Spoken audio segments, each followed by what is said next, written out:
Hello students, मैं रवि रंजन आप लोगों का स्वागत करता हूं मैं बेंस हिंदी में, जो आपको प्रोवाइड करता है छठी से 12वीं कक्षा के सभी विषयों के कंप्लीट वीडियो कोर्स, वो भी फ्री ऑफ कॉस्ट। और ऐसा नहीं कि भाई एक चैप्टर है, 2 चैप्टर के बाद आपसे कह दिया जाए इसका सब्सक्रिप्शन लेना पड़ेगा, कोई सा चार्ज पे करना पड़ेगा, ऐसा कुछ भी नहीं है। आपको मिलने वाला है बेस्ट क्वालिटी कंटेंट, वो भी फ्री ऑफ कॉस्ट। चलो भाई, इसी के साथ हम करते हैं आज के सेशन को स्टार्ट। तो आज हम पढ़ने वाले हैं बहुपद चैप्टर, जो कक्षा 9वीं का पार्ट दूसरा है, और इसके मल्टीपल चॉइस क्वेश्चन करने वाले हैं, यानी एमसीक्यूज क्वेश्चन करने वाले हैं। और जैसा कि आप लोगों को पता है, आपके एग्जाम में अब एमसीक्यूज क्वेश्चन आने लगे हैं, तो भाई इसकी प्रैक्टिस करना होगी, ये जरूरी है। तो भाई ये सेशन भी आपके लिए हम लेके आए हैं कि भाई एमसीक्यूज क्वेश्चन किस तरीके से हम करते हैं, क्या होता है। भाई इसमें एक क्वेश्चन है जिसके 4 ऑप्शन है, उनमें से कोई एक ऑप्शन ठीक होगा, उसको हमें टिक मारना होगा। यानी अब हमें इसमें पूरे स्टेप नहीं लिखने होंगे, भाई स्टेप बाय स्टेप पूरा करना है।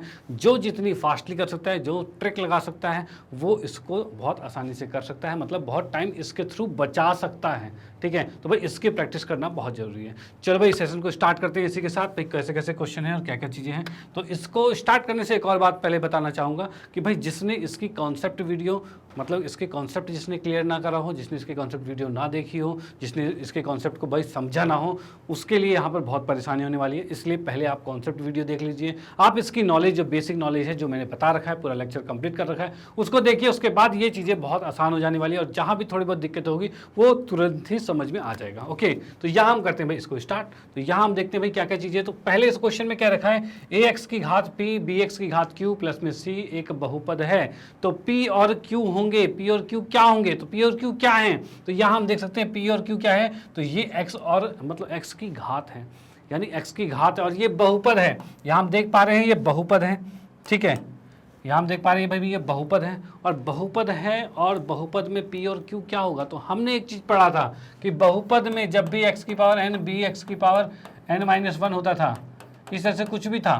ठीक है, एक मिनट, इस तरह से कुछ भी था, इसके अंदर जो n होते थे वो कौन सी संख्या होते थे, n हमेशा पूर्ण संख्या होता था। यानी कि ये p और q हमेशा पूर्ण संख्या होने चाहिए, ये चीज़ मैंने बताई हुई थी। ठीक है, तो आपको यहाँ पर देखना है क्या p और q पूर्ण संख्या है। तो पहले में इसने कहा है परिमेय संख्या, परिमेय में तो 1/2 भी आ जाता है, 2.5 भी आ जाता है, ये भी आता है। तो अगर कहीं भी x की घात पॉइंट में आ जाए, दशमलव में आ जाए, ठीक है, तो वो आपका बहुपद नहीं होगा, इसलिए पहला ऑप्शन गलत है।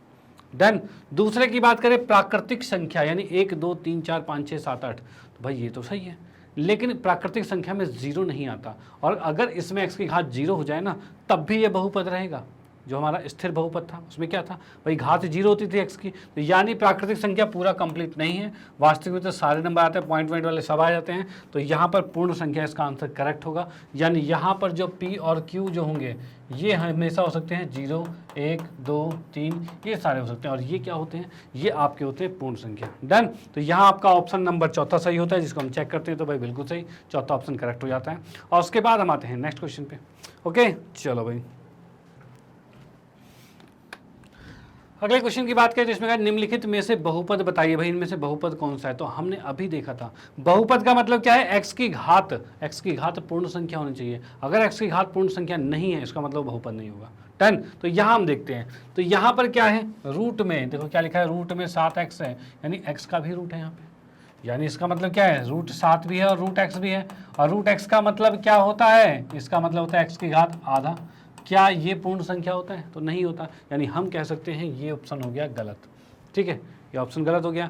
उसके बाद हम सेकंड वाले की बात करें, यहाँ पर ये तो गलत हो गया, इसमें रूट 7 है और x अलग से है प्लस में 5, तो यहाँ पर x की घात कितनी है, तो 1 है, x की घात 1 है। भाई x की घात 1 है, यानी ये आपका बहुपद हो सकता है, क्योंकि इसने पूरा सेटिस्फाई किया है, x की घात 1 और 1 आपका पूर्ण संख्या होता है, तो ये आपका ऑप्शन सही हो जाता है। ठीक है, अब यहाँ की बात करके, यहाँ नीचे x आ रखा है, और नीचे x नहीं होता कभी भी बहुपद में नीचे x नहीं होता, याद रखना। ठीक है, तो ये भी गलत हो जाएगा। यहाँ पर भी आप देख पा रहे हो घात क्या पूर्ण संख्या है, तो नहीं है घात, जब पूर्ण संख्या नहीं तो ये भी गलत है, यानी कि सेकंड ऑप्शन जो दूसरा ऑप्शन है वो आपका करेक्ट होता है, और उसको हम चेक कर सकते हैं, यहाँ पर दूसरा ऑप्शन बिल्कुल करेक्ट है। ओके, चलो भाई इसी के साथ आते हैं नेक्स्ट क्वेश्चन पे और देखते हैं अगले क्वेश्चन में क्या है। हाँ जी, तो अगले क्वेश्चन की बात करें तो बहुपद के लिए सही विकल्प चुनिए। अब भाई इसमें से बहुपद कौन से हैं, उसका सही विकल्प चुनना है। अब क्या 3x + 2 बहुपद है, तो हाँ भाई x की घात तो 1 है, ठीक है, तो ये बहुपद है, बिल्कुल ठीक है। इसमें क्या है, तो इसमें इक्वल टू आ गया है। अब इक्वल टू मतलब बराबर आता है, जिसमें समानता का आभास हो जाता है उसे समीकरण कहा जाता है। यानी हम कह सकते हैं ये समीकरण है और ये भी समीकरण है, ठीक है, और ये वाला बहुपद है और इसमें भी घात 3 है 2 है, मतलब ये भी बहुपद है। यानी हम कह सकते हैं पहला और चौथा तो बहुपद है और दूसरा और तीसरा क्या है, समीकरण है, ठीक है। जिसमें समानता का आभास हो, समानता हो, उसे कहा जाता है समीकरण, और पहले दूसरे में समानता नहीं है तो ये एक बहुपद है, ठीक है। तो यही बहुपद हो गया, यही बहुपद हो गया। यानी इसका आंसर कौन सा होगा, पहला और चौथा। कौन सा ऑप्शन है, डी ऑप्शन आपको दिख रहा है, जो कि पहला और चौथा आता है, ठीक है। तो यहाँ पर इसका डी ऑप्शन करेक्ट होता है, इसको चेक करते हैं तो बिल्कुल डी ऑप्शन ही करेक्ट है। ओके, चलो भाई आप इसको नोट कर सकते हो। अब आते हैं नेक्स्ट क्वेश्चन पे। यहाँ आपको समझ में आ रहा होगा भाई, बहुपद का बेसिक जो बताया था आपको वो याद आ रहा होगा बिल्कुल, कि भाई बहुपद के बेसिक में क्या है, एक्स की घात हमेशा पूर्ण संख्या होगी। ओके, एक्स की घात हमेशा पूर्ण संख्या होगी, 1 2 3 4 0 करके ही ये नंबर होंगे, कभी दशमलव में नहीं आ सकते और नेगेटिव में कभी नहीं आ सकते। ओके, चलो आते हैं नेक्स्ट क्वेश्चन पे। अगले क्वेश्चन की बात करें तो इसने बोला है बहुपद ये हमें दे रखा है कि पद बताने हैं। तो पद क्या होते हैं भाई, बहुत सारे पदों से मिलके ही तो एक बहुपद बनता है। और यहाँ बहुपद क्या हो रहा है, ये हमारा पूरा बहुपद है, इसके पद कौन से हैं, तो पहला पद ये है, दूसरा पद ये है, तीसरा पद ये है, चौथा पद ये है, यही तो 4 पद है। अब इसको देखते हैं कहाँ मिल रहा है, क्या ये है, तो नहीं ये तो नहीं है, तो गुणांक है। अब इसमें बात करें तो ये तो पूरा एक बहुपद है ना, ये एक पद नहीं है, ये पूरा एक बहुपद है, ठीक है। इसकी बात करें तो यहाँ पर क्या है, 4x का क्यूब वो हमारे पास है, इसको मैं मिटा देता हूँ जिससे कि हमें चीज़ें क्लियर दिखे यहाँ पे, ठीक है। देखो यहाँ पर क्या है, x का क्यूब हाँ है, पहला पद यही है, डन। दूसरा -4x का स्क्वायर बिल्कुल है, तीसरा -3x बिल्कुल है, चौथा 2 बिल्कुल है, यानी ये तीसरा ऑप्शन करेक्ट हो जाएगा यहाँ पे, ठीक है। चौथे में देखेंगे x की घात 3 है, बिल्कुल ठीक है, लेकिन ये -4 था, इसने प्लस ही लिखा हुआ है, इसलिए ये गलत हो गया, ठीक है। तो यहाँ पर हम देख सकते हैं भाई, जो इनके पद जो आए हैं वो x के क्यूब ये आ रखा है, -4x स्क्वायर वो ये आ रखा है, -3x वो है और 2 है ये भी है। ये सारी चीज़ें आपके पास अवेलेबल है, और जब सारी चीज़ें आपके सामने पद आ गए हैं तो वही तो निकालना था, हमें पद ही तो निकालना था, वो चीज़ आ चुकी है, डन, कोई दिक्कत। चलो भाई ठीक है, आते हैं नेक्स्ट क्वेश्चन पे। तो पहले इसको चेक कर लेते हैं भाई, थर्ड ऑप्शन बिल्कुल करेक्ट है हमारा, और उसके बाद आते हैं नेक्स्ट क्वेश्चन पे। हाँ जी, तो नेक्स्ट क्वेश्चन की बात करें, इसमें कहा है बहुपद ये हमें दे रखा है कि एक्स स्क्वायर का गुणांक निकालना है। गुणांक क्या होता है, जो बहुपद होता है उसमें एक्स स्क्वायर के साथ जो चीज़ गुणा में होती है उसे गुणांक कहा जाता है। यहाँ हम देखते हैं जब इसको हम गुना करेंगे तो एक्स स्क्वायर जब इससे गुना होगा तो एक्स की घात 3 होगा, ये जब 2 से होगा तो -2x का वर्ग होगा, फिर -1 इससे होगा तो -x होगा, और -1 जब -2 से होगा तो +2 आ जाएगा। ये हमारे पास बहुपद आ गया। क्वेश्चन में कहा गया है एक्स स्क्वायर का गुणांक बोला गया है, तो एक्स स्क्वायर का गुणांक क्या होगा, एक्स स्क्वायर का गुणांक होगा -2, एक्स स्क्वायर का गुणांक क्या होगा, -2। तो यहाँ हम देख सकते हैं भाई -2 बिल्कुल करेक्ट आता है, क्योंकि इसने कहा है एक्स स्क्वायर के साथ जो गुणा है वो बताना है, यानी गुणांक बताना है। ओके, तो इसको चेक कर लेते हैं, तो बिल्कुल सेकंड ऑप्शन करेक्ट होता है। आते हैं अब नेक्स्ट क्वेश्चन में, इसके तीसरे पार्ट पर, मतलब कि छठे क्वेश्चन पे आते हैं। छठे क्वेश्चन में देखेंगे बहुपद √5 की घात।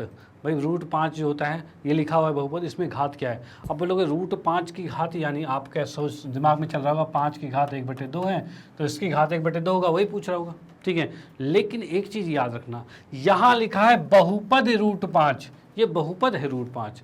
अब बहुपद √5 कैसे होगा, 5 की घात 1/2 है।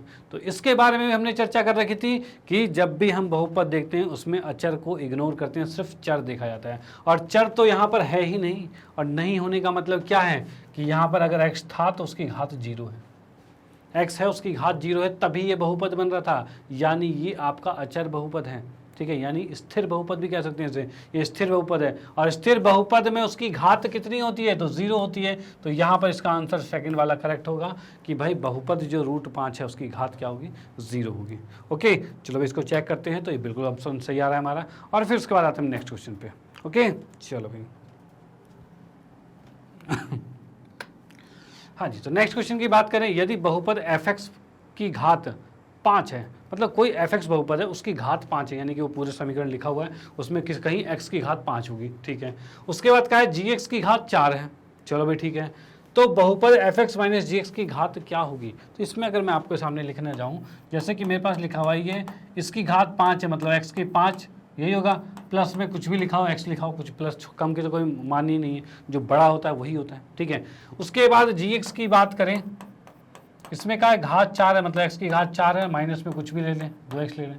अगर मैं इसको घटाता हूँ या फिर नहीं भी लें तो भी चल जाएगा, सिंपल क्वेश्चन। देखें ना, हम हार्ड पे क्यों आएंगे, यही है हमारे पास फंक्शन। इसकी घात 5 है, इसकी घात 4 है, ऐसा है। अब इसने कहा है दोनों को घटा देते हैं, मतलब fx माइनस में gx है, ठीक है, ये हमारे पास आ रहा है। इसको जब घटाओगे तो ये बहुपद आपके पास आ गया। अब ये जो बहुपद आया इसकी घात क्या है, तो हमें जो बहुपद दिख रहा है इस बहुपद के अंदर जो सबसे ज़्यादा घात है वही उसकी घात होगी। तो हम देख पा रहे हैं 5 इसकी घात आ रही है, यानी fx माइनस gx की घात क्या आएगी, तो वो 5 आएगी ऑप्शन। ठीक है, यानी पहला ऑप्शन करेक्ट है, 5 उसका आंसर आ चुका है। और वो कैसे आ रखा है वो मैंने बता दिया है कि जस्ट हमने घटाया है और जो बड़ी घात है वही उसका आंसर होगा। डन, चलो भाई इसको चेक कर लेते हैं। तो बिल्कुल फर्स्ट ऑप्शन ही करेक्ट है। और फिर आते हैं हम नेक्स्ट क्वेश्चन पे। अगले क्वेश्चन की बात करें, दो पद वाले त्रिघातीय बहुपद की घात है। त्रिघातीय बहुपद की घात है, मतलब इसने क्या रखा है, दो पद वाले त्रिघातीय बहुपद की घात। ठीक है, त्रिघातीय बहुपद मतलब 3 घातीय बहुपद है, यानी हम कह सकते हैं कोई भी हमारे पास जो बहुपद दे रखा है वो ऐसा कुछ है। ठीक है, ये हमारे पास क्या, दो पद वाले, भाई दो पद है, त्रिघातीय मतलब 3 घात है। डन। अब इस कंडीशन में दो पद हैं 3 घात हैं, तो इस कंडीशन में इसकी घात क्या होगी, तो घात भाई अधिकतम घात होती है, अधिकतम घात कितनी है, 3 है, तो इसका ऑप्शन 3 बिल्कुल करेक्ट जाएगा। ठीक है, त्रिघातीय मतलब याद रखना घात 3 होगी और वो हमने यहाँ पर लिखा है। ओके, चलो इसको चेक कर लेते हैं। तो इसको चेक करते ही ऑप्शन नंबर 4 ही करेक्ट आता है। और फिर हम आते हैं नेक्स्ट क्वेश्चन पे। अगले क्वेश्चन की बात करें, शून्य बहुपद की घात क्या होती है, तो इसके बारे में भी आपको बताया था मैंने। ठीक है, पहले दिन ही, पहला जो उसका कॉन्सेप्ट वीडियो था उसमें ही बताया था आपको कि भाई शून्य बहुपद जो होता है उसकी घात क्या होती है, तो उसकी घात नहीं निकाली जा सकती, संभव नहीं होता। क्यों, क्योंकि शून्य बहुपद होता है px बराबर में 0 होता है। और 0 कब हो रहा है, यानी 0 में तो आपकी जो अचर संख्या है वही 0 हो गई। जैसे कि अगर यहाँ पर मैं x लिखता हूँ कुछ भी, तो इसके साथ जब अचर 0 है तो पूरा 0 आएगा। अब इस x की घात चाहे जितनी भी हो, चाहे 5 हो तब भी 0 होगा, चाहे 15 हो तब भी 0 होगा, चाहे 150 हो तब भी 0 होगा, चाहे जितने 0 बढ़ा लो, x की घात कुछ भी कर लो, 0 से गुना होगा 0 ही हो जाएगा वो। अब 0 ही हो जाएगा तो ये क्या हो सकता है, इसमें x की घात कितनी हो सकती है, तो हम नहीं निकाल सकते, बहुत सारी हो सकती है, तो संभव नहीं है इसे निकालना। ठीक है, चलो भाई इसको इरेज करते हैं और फिर आते हैं हम नेक्स्ट क्वेश्चन पे। अगला क्वेश्चन, अच्छा संभव नहीं है, बिल्कुल चौथा ऑप्शन करेक्ट हमारा दिखा दिया गया है। अब उसके बाद हम आते हैं नेक्स्ट क्वेश्चन पे। अगला क्वेश्चन है शून्योत्तर अचर बहुपद की घात। अब भाई अचर बहुपद जो होता है, अचर बहुपद कौन सा बताया था, जो स्थिर बहुपद था वही अचर बहुपद था। यानी कि आपके सामने लिखा हुआ है कोई भी बहुपद, ये लिखा है, इसके बाद में सिर्फ 5 लिख दिया। इस कंडीशन में इसमें घात क्या होगी, तो भाई 5 के साथ x नहीं है, क्यों नहीं है, क्योंकि वो 1 बन गया। और क्यों 1 बन गया है, क्योंकि उस x की घात 0 थी, तभी तो वो 1 बन गया था। यानी इस कंडीशन में जब भी अचर बहुपद कहें चाहे स्थिर बहुपद कहें, ये आता है आपके पास, तो उस कंडीशन में x की घात 0 होती है, याद रखना। और ये चीज़ मैंने बता रखी है, सब कुछ डिस्कस कर रखा है। ओके, और उसी के आधार पर क्वेश्चन बन रहे हैं। अब यहाँ पर इसको चेक कर लेते हैं क्या ये ऑप्शन ठीक है, तो ये ऑप्शन बिल्कुल ठीक है, 0 ऑप्शन 0 आ रहा है इसका फर्स्ट ऑप्शन जो है। ओके, आते हैं नेक्स्ट क्वेश्चन पे। अगले क्वेश्चन में देखा भाई x² माइनस 8 के शून्यक क्या है, शून्य ज्ञात करने हैं। शून्यक ज्ञात करने के लिए क्या करना होता था, तो जो भी बहुपद दे रखा है उसके बराबर में शून्य लिख दूं। ठीक है, तो वहां से शून्य निकलेगा। इस 8 को उठा के उधर भेजेंगे तो क्या हो जाएगा, तो x² बराबर में 8 हो जाएगा, और x बराबर में क्या आ जाएगा, प्लस माइनस रूट में 8 हो जाएगा। ठीक है, ये आ जाएगा। अब बोलोगे सर रूट 8 तो है ही नहीं प्लस माइनस में, ये तो है ही नहीं इस ऑप्शन में। अब तो इसमें 8 के फैक्टर भी तो किए जा सकते हैं, और 8 को क्या लिख सकते हैं हम, 8 को लिखते हैं 2 गुने 2 गुने में 2, इसको करेंगे तो ये तो जोड़ा बन गया ना, जोड़ा बन गया तो इसको हम बाहर कर सकते हैं, तो इसको बाहर लाएंगे तो 2 बचेगा और अंदर रूट 2 बच जाएगा। यानी हम इसको ये भी लिख सकते हैं प्लस माइनस 2 रूट 2 आ जाएगा। ये x का मान आ गया। क्या ऐसा कहीं ऑप्शन दिख रहा है, तो भाई आप बोलोगे नहीं दिख रहा है, दिख तो रहा है, ये रहा माइनस और ये रहा प्लस। ये थर्ड ऑप्शन बिल्कुल करेक्ट हो गया कि थर्ड ऑप्शन के अंदर प्लस वाला और माइनस वाला दोनों चीज़ें। अब बोलोगे सर प्लस नहीं लिखा था, याद रखना प्लस नहीं लिखा रहेगा तो भी प्लस होगा, लिखा रहेगा तो भी प्लस होगा। माइनस वाले के लिए इंडिकेट करना पड़ता है, उसे दिखाना पड़ता है कि भाई तू माइनस में है। ओके, तो माइनस वाले के साथ माइनस है, प्लस वाले के साथ लिखना जरूरी नहीं होता। ओके, तो आपको समझाने के लिए मैंने लिख दिया है। ओके, तो यहाँ पर ये क्वेश्चन खत्म होता है। अब उसके बाद हम आते हैं नेक्स्ट क्वेश्चन पे। अगला क्वेश्चन दे रखा है, देखो हाँ सॉरी थर्ड पार्ट इसमें क्या कर दिया, थर्ड पर्सन पार्ट आपके सामने करेक्ट करके भी दिखाया हुआ है, ये करेक्ट है। और उसके बाद हम आते हैं नेक्स्ट क्वेश्चन पे। तो अगला क्वेश्चन हमें दे रखा है क्या कि जेड स्क्वायर माइनस 2z के शून्य के क्या होंगे। तो देखो इसमें थोड़ी सी गड़बड़ी कर देते हैं बच्चे, और वो कैसे करते हैं कि जेड स्क्वायर माइनस 2z लिखा हुआ है, ठीक है। अगर इसने शून्य कहा तो इसके सामने शून्य लिखा, और उसके बाद क्या करते हैं जेड स्क्वायर यही रखते हैं और 2z को उस साइड भेज देते हैं, ठीक है। और यहाँ से एक जेड से एक जेड काट देते हैं और कहते हैं भाई जेड का आंसर 2 हो गया, और यही आंसर है। और ऑप्शन नंबर थर्ड लगाया और इतना लगाते उसका क्वेश्चन गलत हो गया, ठीक है। क्वेश्चन गलत हो गया क्योंकि आप ऐसे कर दोगे तो गलत हो जाएगा। इस क्वेश्चन में बोलोगे सर सब कुछ तो ठीक किया, गलत कहाँ है, तो यहाँ पर एक और पॉसिबिलिटीज हो सकती है और वो तुमने कर दी है मिस। और वो कैसे सही होगी, तो यहाँ आपको मैं बताऊँ इसका सही रूल क्या है। तो इसके अंदर से पहले जेड को कॉमन लिया जाएगा, इन दोनों में जेड कॉमन लोगे तो ये आएगा जेड माइनस 2 बराबर में 0 आ रहा है। अब इसमें इस जेड के सामने भी 0 लिखा जा सकता है और इस जेड माइनस 2 के सामने भी 0 लिखा जा सकता है। अब यहाँ से जेड का मान निकालेंगे तो क्या आएगा, 2 आ जाएगा। यानी अब हम देख सकते हैं जेड का मान 2 भी आ रहा है और जेड का मान 0 भी आ रहा है। इन दोनों में से दोनों वैल्यूज़ पर ये आंसर आपका ठीक हो जाएगा, मतलब ये शून्य ज्ञात हो जाएगा। तो इसका आंसर कहाँ आ रहा है, 0 और 2, तो ये ऑप्शन चौथा वाला है, ना कि तीसरा, ठीक है। चौथा ऑप्शन आपका करेक्ट होता है बिल्कुल। तो इसको हम देख सकते हैं भाई क्या ये ठीक है, तो बिल्कुल सही है, चौथा ऑप्शन बिल्कुल करेक्ट आ गया है। तो यहाँ पर ऐसी गलतियाँ ना करना, उस तरह से चीज़ें सॉल्व होगी और वैसे ही करना पड़ेगा। डन। चलो भाई आते हैं नेक्स्ट क्वेश्चन पे।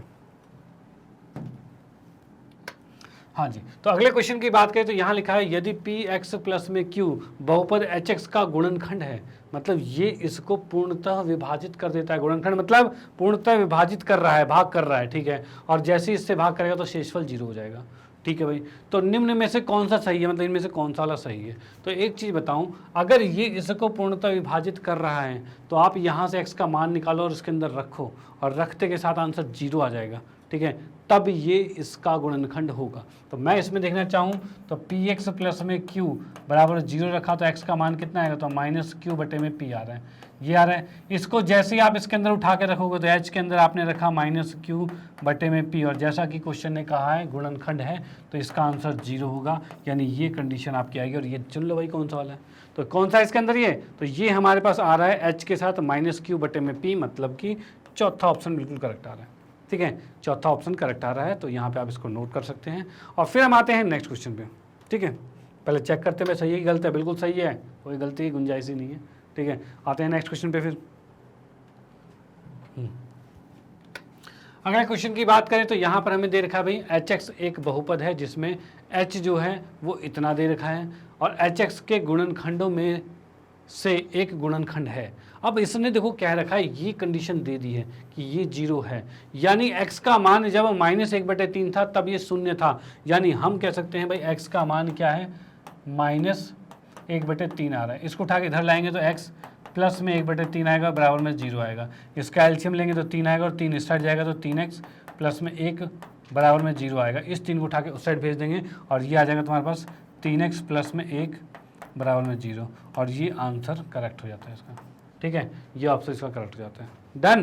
तो भाई यहाँ पर कहीं कुछ ऐसा है, कुछ ऐसा है क्या, तो 3x प्लस 1 कहीं दिख रहा है, तो यहाँ हमें दिख रहा है भाई ये सेकंड पार्ट दिख रहा है 3x प्लस में 1, और ये सेकंड पार्ट दिख रहा है, यानी कि एच एक्स का गुणनखंड क्या है, 3x प्लस 1 है। डन। इसको चेक कर लेते हैं 3x प्लस 1 बिल्कुल सही है। आते हैं फिर नेक्स्ट क्वेश्चन पे, ठीक।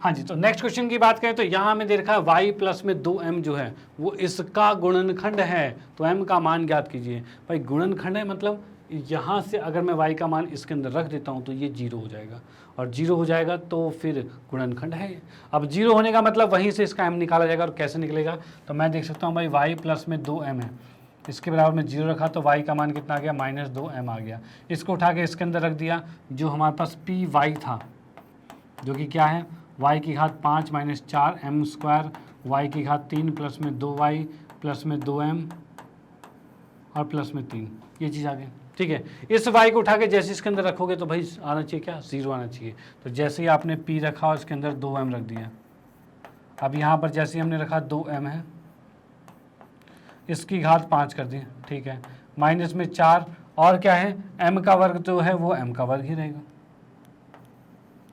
और y की घात 3 मतलब y का मान रखेंगे जो कि क्या है, -2m है, इसकी घात 3 आ जाएगा, प्लस 2 यहाँ -2m है, ठीक है, प्लस में 2m है, और प्लस में 3 और इसके बराबर शून्य आना चाहिए। क्यों आएगा शून्य भाई? क्योंकि गुणनखंड है, गुणनखंड है तो शून्य आएगा ही आएगा। अब यहाँ पे इसको सॉल्व करेंगे तो क्या आएगा? तो भाई इसको लिख सकते हैं 2 दूनी 4 दूनी 8 दूनी 16 दूनी 32, 32 आएगा। घात विषम संख्या में है तो ये माइनस में ही रहेगा, तो हम इसको लिख सकते हैं माइनस में 32 m की घात 5। ठीक है, यहाँ की बात करें तो भाई ये क्या हो रहा है? 2 दूनी 4 दूनी 8 आ रहा है, लेकिन माइनस 18, माइनस को इससे गुना कर देंगे तो प्लस हो जाएगा ये। तो भाई 8 पंचे कितना होगा? 8 चौक 32 आ रहे हैं। ठीक है भाई, 2 की घात 3 है, 2 दूनी 4 दूनी 8 और 8 चौक 32, डन। ठीक है, माइनस माइनस और प्लस आ गया। और m का वर्ग और m की क्यूब, m की घात 3 दोनों को आपस में गुना करोगे तो m की घात 5 भी आ रहे हैं, बिल्कुल सही है। यहाँ की बात करें तो माइनस को प्लस से गुना करेंगे तो ये माइनस 4m आ जाएगा। ठीक है, यहाँ की बात करें तो ये 2m है, प्लस में 3 है, बराबर में 0 है। क्या कुछ कट रहा है? तो यहाँ देख पा रहे हैं माइनस 32 है प्लस 32 है, मतलब ये तो यही खत्म। ठीक है, अब माइनस 4m में से 2m गया तो माइनस 2m बचा, और इस माइनस 2m को उठा के दूसरी तरफ भेज देंगे तो यहाँ क्या आ रहा है? 3 बराबर में माइनस 2m उधर जाके प्लस का 2m आएगा, और यहाँ से m का मान कितना आ गया? 3/2 आ गया। तो हम कह सकते हैं m का मान 3/2 है। तो कोई ऑप्शन क्या है इसमें? तो यहाँ पर देख सकते हैं भाई सेकंड ऑप्शन बिल्कुल करेक्ट आता है यहाँ पर कि m का मान 3/2 आ रहा है, तो वही हमें ज्ञात करना, सेकंड ऑप्शन आ गया। ओके, चलो भाई चेक कर लेते हैं क्या ये सही है। तो बिल्कुल सही है, सेकंड ऑप्शन 3/2 ही इसका आंसर है। ओके, तो आप इसको नोट कर सकते हो, इसका स्क्रीनशॉट ले सकते हो। और फिर हम आते हैं नेक्स्ट क्वेश्चन पे।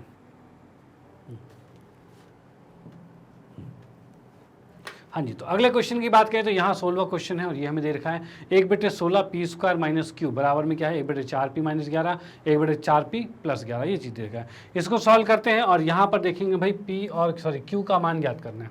ठीक है, ये जो क्यू है उसका मान ज्ञात करना है, और इसमें हम देख लेते हैं भाई कैसे कैसे क्या चीज़ होगी। तो इसमें देखो क्या है, 1/16 है, p का वर्ग है माइनस क्यू है, ये तो ठीक है। लेफ्ट वाला तो सेम टू सेम लिख दिया, राइट वाले को हम गुना करेंगे। गुना कैसे करेंगे? तो a minus B A plus B हमें दे रखा है, तो हम कहेंगे a का वर्ग 1/4p, इसका वर्ग माइनस में 11 का वर्ग, ये दो चीज़ें हो गई हैं। ओके, अब इसको लिख सकते हैं क्या चीज़ भाई? 1/4 को 1/16 लिखेंगे, p का वर्ग मतलब p का वर्ग लिख दिया, 11 का 121 लिख दिया, ये चीज़ आ गया, यही आ गया। ठीक है, यहाँ पर हम देख सकते हैं 1/16 p का वर्ग है माइनस में q है। अब क्या देख रहे हो यहाँ से भाई? ये चीज़ तो सेम आ रही है, माइनस भी साइन सेम आ रहा है, तो q का मान कितना होना चाहिए? 121। तो यहाँ हम देख रहे हैं भाई q का मान 121 होना चाहिए, यानी तीसरा ऑप्शन बिल्कुल करेक्ट होता है इसका। तो आप इसको नोट कर सकते हैं, और यहाँ पर मैं इसमें चेक भी कर लेता हूँ आंसर को भाई क्या हो रहा है। तो बिल्कुल थर्ड ऑप्शन ही इसका करेक्ट आ रहा है। ओके, चलो भाई आप इसको नोट कर लीजिए, फिर हम आते हैं नेक्स्ट क्वेश्चन पे। ओके, अगले क्वेश्चन की बात करें तो यहाँ में दे रखा है 3x बराबर में क्या है? a प्लस बी प्लस सी, ये आपको दे रखा है। उसके बाद क्या रखा है भाई? x माइनस ए की घात 3, y माइनस बी की घात 3 और x माइनस सी की घात 3 जो है, और माइनस में 3 x minus a, x minus b, x minus c, ये हमें दे रखा है। ओके, तो इस अकॉर्डिंग हमें बताना है कि भाई इस पूरे का मान कितना होगा, इस पूरे का मान कितना होगा, ये हमें बताना है। अब देखो एक चीज़ तुम्हें अगर याद हो तो याद बिल्कुल याद होनी चाहिए, ना याद हो तो याद कर लेना कि भाई क्या पढ़ा है आपने? a की घात 3 प्लस b की घात 3 प्लस c की घात 3 माइनस 3x 3abc बराबर में क्या था? ये a plus b plus c, और यहाँ पर था a का वर्ग प्लस में b का वर्ग प्लस में c का वर्ग minus ab minus bc minus c है। ये फार्मूला याद है कुछ? ये फार्मूला याद है कुछ? ऐसा होता था। ठीक है, इसी में एक और चीज़ पढ़ा था, अगर हमारे पास a प्लस बी प्लस सी बराबर 0 होता है तो इस कंडीशन में हो जाता है a की घात 3 b की घात 3 प्लस c की घात 3 बराबर में हो जाता है 3abc, ये आता था। क्योंकि अगर ये 0 होगा तो ये 0 होते सारा 0 हो जाएगा, और इस 3abc को उस साइड लेके आ जाएंगे, और ये हमारा फार्मूला बन जाता था। ये दो फार्मूले पढ़े थे, इन्हीं के हिसाब से ये क्वेश्चन होने वाला है। ठीक है, यहाँ आपके सामने बताऊं, देखो दिख रहा है क्या कि भाई ये इसको मानो a, ये b और ये c, तो ये आ रहा है ना, a का क्यूब, b का क्यूब, c का क्यूब, फिर माइनस में 3 के साथ a b c, वही चीज़ सेम आ रही है। मतलब ये वाला पैटर्न पूरा लिखा हुआ है यहाँ पे, और इसके अंदर a कितना है? x माइनस a है, b कितना है? x माइनस b है, और c कितना है? x माइनस c है। ओके, अब हम यहाँ पर चेक करेंगे कि क्या तीनों का जोड़ 0 तो नहीं आ रहा। चेक कर लेते हैं, तीनों का जोड़ 0 आएगा तो भाई बड़े आसानी से हम आंसर निकाल सकते हैं। तो मैंने यहाँ पर देखा कि जो लिखा है x माइनस ए, इसमें जोड़ा है x माइनस बी, और इसमें जोड़ा है x माइनस सी। अब देखते हैं कितना आ रहा है। तो x x तो ये आ गया 3x, माइनस कॉमन लिया तो ये आ गया a plus B plus C आ रहा है। क्वेश्चन में क्या दिया हुआ था, a plus B plus C 3x था, यानी हम कह सकते हैं भाई क्या 3x माइनस 3x यानी 0, यानी हमने देख लिया ये कंडीशन सेटिस्फाई हो रही है इसके अंदर, ये कंडीशंस की सेटिस्फाई हो रही है। तो अब यहाँ पर अगर ये कंडीशंस की सेटिस्फाई हो रही है तो इस पूरे का मान कितना होगा, यानी कि हमने देखा कि तीनों का योग 0 हो रहा है, तीनों का योग 0 हो रहा है, और तीनों का योग अगर 0 है तो ये तो पूरा 0 हो गया ना, तो यानी इस पूरे का मान कितना आ रहा है, 0 आ रहा है। अब यही पूरा तो यहाँ दे रखा था, a की घात 3, b की घात 3, c की घात 3, 3 ABC, वही चीज़ दे रखा था। ठीक है भाई, हमने प्रूफ किया 0 है तो अब डायरेक्ट इसका आंसर 0 हो गया, बात खत्म। ठीक है भाई, हमने प्रूफ किया तीनों का जोड़ 0 है, इसका मतलब पूरे का आंसर 0 हो गया, और यहाँ पर हम कह सकते हैं दूसरा ऑप्शन इसका करेक्ट होता है। डन, चलो भाई ठीक है, आप इसको नोट कर सकते हो, इसका स्क्रीनशॉट ले सकते हो। फिर हम आते हैं नेक्स्ट क्वेश्चन पे, और ये यहाँ पर हमारा शून्य आंसर भी यहाँ पर आ रहा है, करेक्ट हो गया, कोई दिक्कत वाली बात नहीं है। नेक्स्ट क्वेश्चन हमारे पास क्या था, तो नेक्स्ट क्वेश्चन हम देख पा रहे हैं भाई क्या है हमारे पास, p plus Q plus R बराबर में 9 हमें दे रखा है, और यहाँ पर क्या है 3 माइनस पी की घात 3, 3 माइनस क्यू की घात 3 और 3 माइनस आर की घात 3। देख रहे हो क्वेश्चन में थोड़ा सा घुमाया गया है, क्या कि भाई ये चीज़ें आपको माइनस माइनस में दे दी, और हमने फॉर्मूला पढ़ा था क्या कि भाई x की घात 3 होनी चाहिए थी, हमारे पास था क्या x की घात होनी चाहिए थी 3, और y की घात होनी चाहिए 3, और z की घात होनी चाहिए 3, तो इसके अनुसार हमने फॉर्मूला पढ़ा हुआ था। ठीक है, इसके अनुसार पढ़ा हुआ था कि भाई जब तीनों का योग 0 होता है तब ये 3xyz हो जाता है, ऐसा कुछ हमने पढ़ा था। ठीक है, फिलहाल हमें ऐसे दे रखा है, फिर भी कोई बात नहीं, आप इसको x माने, इसको y माने, इसको z माने, और चेक करते हैं क्या ये 0 आ रहा है। तो हम अगर तीनों को जोड़ते हैं तो 3 माइनस पी प्लस में 3 माइनस क्यू प्लस में 3 माइनस आर, इनको जोड़ेंगे तो 3 3 3 कितना 9 आ रहा है, ये माइनस कॉमन लेंगे तो ये पी क्यू आर प्लस में आ जाएगा, ये आ रहा है। अब हमें पता है पी क्यू आर का योग कितना है, 9 है, तो हम लिख सकते हैं 9 माइनस में 9, ये 0 आ रहा है। मतलब ये कंडीशन फॉलो हो गई इसकी, क्या x प्लस वाई प्लस में z बराबर में 0 फॉलो हो चुका है, और उस कंडीशन में इसका फार्मूला ये बन जाना है। अगर ये 0 होता है तो फार्मूला ये बन जाता है, यानी इसका आंसर क्या होगा, तो इसका आंसर होगा 3 का 3 आएगा, और x मतलब पहले वाली चीज़ -3 माइनस में p आएगी। ठीक है, उसके बाद y क्या है, y जो है क्या है 3 माइनस में q है, और z क्या है 3 माइनस में r है, ये तीनों चीज़ हमारी यहाँ आ जाती है। ओके, 3x y z तीनों आ गए, कोई दिक्कत वाली बात नहीं है। ठीक है, तो आप इसको नोट कर सकते हो कि हमने पहले शून्य इसको दर्शाया है, और उसके बाद हमने देखा ये आंसर है, और ये ऑप्शन कौन सा है, तो ये ऑप्शन की बात करें तो ये हमारे पास ये थर्ड ऑप्शन करेक्ट आता है। ठीक है, फोर्थ वाले में माइनस आ गया इसलिए गलत हो गया, इसलिए प्लस वाला यही आएगा, और यही आंसर है। डन, तो आप इसको नोट कर सकते हो, उसका स्क्रीनशॉट ले सकते हो, और फिर हम आते हैं नेक्स्ट क्वेश्चन पे। अगले क्वेश्चन की बात करें तो भाई इसमें भी पहले देख लेते हैं, टिक वही आ रखा है, फर्स्ट वही टिक आ रहा है, कोई दिक्कत वाली बात नहीं है। तो नेक्स्ट क्वेश्चन की बात करते हैं, तो अगला क्वेश्चन हमें क्या दे रखा है कि x माइनस 1, x माइनस 2 और x प्लस सी बराबर में है x की क्यूब ax स्क्वायर bx 5 गुने 2 गुने 1, तो एक c का मान ज्ञात करना है भाई। तो c का मान ज्ञात करना है तो पहले इसको आपस में गुना कर लेते हैं, फिर एक दूसरे को कंपेयर करेंगे, फिर देखेंगे c का मान क्या होगा। ओके, चलो भाई, इसको जब गुना किया मैंने तो क्या आ रहा है, तो भाई इसको पहले इन दोनों को गुना करेंगे, तो ये आएगा x का वर्ग माइनस 3x प्लस में 2, ये आएगा, और यहाँ है x प्लस सी, ये चीज़ आ चुका है। ठीक है, अभी इसको जब गुना करेंगे तब क्या होगा, तो x स्क्वायर को जब x से करेंगे तो x की घात 3 आएगा। ठीक है, x स्क्वायर को c से करेंगे तो x स्क्वायर c आएगा। ठीक है, अब फिर -3 को इससे करेंगे तो -3x का वर्ग आएगा, -3x को इससे करेंगे तो -3cx आएगा। ठीक है, इसको जब 2 को x से करेंगे तो 2x आएगा। ठीक है, अब 2 को जब c से करेंगे तो 2c आ जाएगा, ये चीज़ आ गई हमारे पास। ठीक है, अब देखो एक्स क्यूब अलग है तो हमारा एक्स क्यूब भी इसमें अलग कर दिया हमने, डन। उसके बाद एक्स स्क्वायर अलग है तो हम इस एक्स स्क्वायर को भी अलग करेंगे, एक्स स्क्वायर कॉमन लिया और ये आ गया c माइनस 3 आ गया। ठीक है, एक्स वाला अलग है तो हम इसको लिख सकते हैं -3c, और एक्स वाला अलग हो गया। और प्लस में क्या है, सॉरी इन दोनों में एक्स है, इन दोनों में एक्स है, तो एक्स तो कॉमन लेना पड़ेगा ना, तो हमने इसमें एक्स कॉमन ले लिया। ठीक है, x मैंने जब इसमें कॉमन ले लिया तो -x कॉमन ले लिया मैंने। ठीक है, तो यहाँ पर कितना आ जाएगा, तो ये 3c बचेगा और -2 बचेगा, ये चीज़ आएगा। ठीक है भाई, उसके बाद देखते हैं प्लस में 2c, तो 2c भी आ रखा है, ये चीज़ हो गया। अब इसने कहा था ये जो है इसके बराबर है, यानी इसी के बराबर मैं लिख सकता हूँ क्या, x की घात 3 प्लस में ax का वर्ग प्लस में bx प्लस में 5 गुने 2 गुने 1, ये लिखा जा सकता है। डन। अब देखो क्या है, x की घात 3 से x की घात 3 कंपेयर होगा, स्क्वायर वाला स्क्वायर के साथ और x वाला x के साथ, और जो लास्ट में बचा है वो लास्ट के साथ होगा, यही होगा। अब 2c किसके बराबर होगा, तो 2c बराबर होगा 5 गुने में 2 गुने में 1 इसके बराबर होगा, यही चीज़ होगा। ठीक है, अब यहाँ पर देख सकते हैं 2 से 2 कट गया और c का मान कितना आ रहा है, 5 आ रहा है। अब इस c के मान को 5 को सब जगह चेक करेंगे कि वो सही आ रहा है कि नहीं आ रहा है। तो जैसे कि यहाँ पर अगर मैं 5 लिखता हूँ तो 5 के अकॉर्डिंग क्या होगा, तो 5 माइनस, देखो नहीं और भी वैल्यू पुट करोगे तो ना a b c भी निकल जाएगा इसके अंदर। कैसे, अगर c का मान यहाँ 5 रखते हो तो 5 में से 3 गया 2 बचेगा, तो a का मान 2 आ जाएगा। ठीक है, यहाँ हम कह सकते हैं ना a का मान 2 आ जाएगा। अब 5 का मान यहाँ रखोगे तो b का मान भी आ जाएगा, तो वो हमें निकालना ही नहीं, हमें तो x से निकालना था। तो x तो डायरेक्टली निकल गया, कोई दिक्कत वाली बात नहीं। x का मान 5 आ गया और 5 को हमने यहीं पर टिक मार दिया है। यानी अगर क्वेश्चन में a b c आता है तो भी आप ज्ञात कर सकते हो। ओके, फिलहाल सिर्फ c निकालना था तो हमने c वाले को लास्ट से कंपेयर कर दिया और आंसर निकल गया। ओके, तो आप इसका स्क्रीनशॉट ले सकते हो। यहाँ पर ऑप्शन नंबर तीसरा आ गया है हमारे पास, इसको चेक कर लेते हैं। तो बिल्कुल सही है, तीसरा ऑप्शन ही करेक्ट है। ओके, चलो आते हैं नेक्स्ट क्वेश्चन पे इसके। हाँ जी, तो अगले क्वेश्चन की बात करें तो यहाँ दे रखा है x + 2 और x - 5 को इसके बराबर कर दिया गया है। तो अब कहा गया है तो a + b का मान बताइए क्या होगा। तो भाई इसको पहले गुना कर लेते हैं, तो क्या होगा, तो ये x का वर्ग होगा और इसको आपस में करेंगे तो -3x होगा और यहाँ से हो जाएगा ये -10 हो जाएगा। भाई ये चीज़ आ रहा है। देन यहाँ की बात करें तो क्या आ रहा है, तो ये x का स्क्वायर है प्लस में a प्लस में b x है और प्लस में a गुने में b है, यही है। अब हम देख सकते हैं x स्क्वायर बिल्कुल सही माना है। अब यहाँ पर -3 है, यानी a + b कितना आएगा, -3 आएगा। तो हम कह सकते हैं भाई a + b हम आपस में कंपेयर करके -3 लिख सकते हैं। ऑप्शन नंबर सेकंड इसका करेक्ट होता है यहाँ पर।